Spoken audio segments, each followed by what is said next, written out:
Well, the first thing we did was select an appropriate site, and we chose this site on this east-facing slope on the back of our studio garden.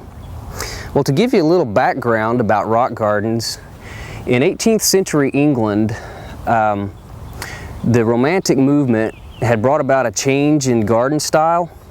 The landscape garden or the naturalistic garden style had begun to replace the formal garden style. And what this is a direct observation of nature. The English would see a scene out in the landscape and they would try to duplicate that in their own garden, whether it be a trickling brook or a small pond or even a little waterfall or a small forest.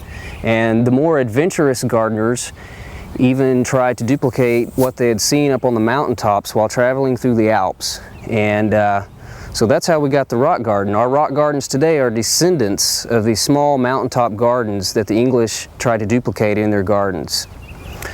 Well, because rock garden plants require a rapidly and well-draining soil, we had to consider our soil type. And on the slope here, the first thing we did was spray the Bermuda after we outlined our garden to kill all the Bermuda grass.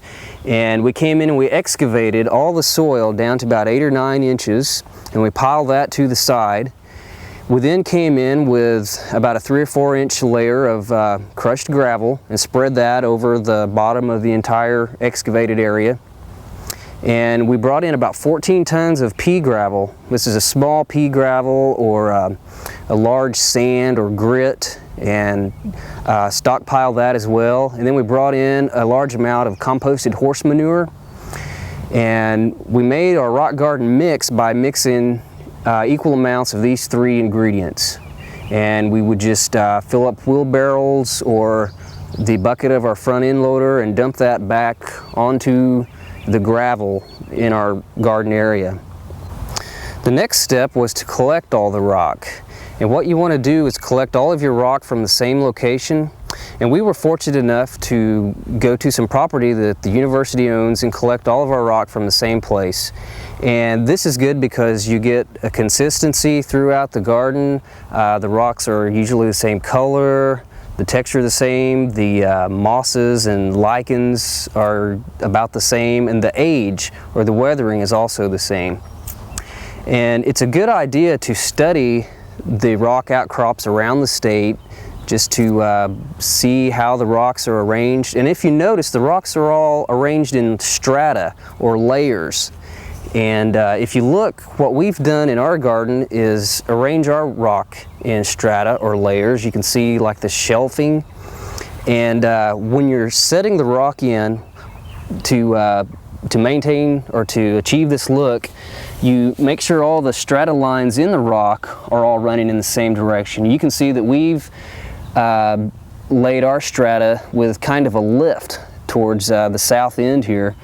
And you can see we've got all the strata lines running the same direction. Another thing you want to do when you're setting your rocks in is to be sure and bury them by at least 1/3.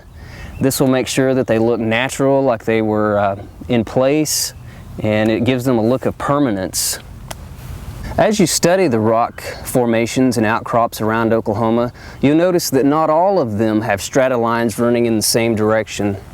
And we've tried to imitate that here in that we've made some of our rocks look like they were part of a layer of strata further uphill that have broken free and tumbled down the mountain as talus and come to rest in place, not in a layer of strata. Another thing to remember when you're constructing your rock garden is to set a large number of the rocks where the top of the rock is sloping backwards into the hill. And this is helpful because the water will run backwards off the rock into the garden rather than spilling over the top and washing away your soil. Now when you're out moving your rocks, we used a tractor with a fork attachment on the front to lift our large rocks. But be very careful when you're moving these. Be sure and bend your knees, and if you need help, please get a friend to help you. Once you have all your rocks in place where you want them, then it's time to plant. And for me, this was the funnest part of the construction process.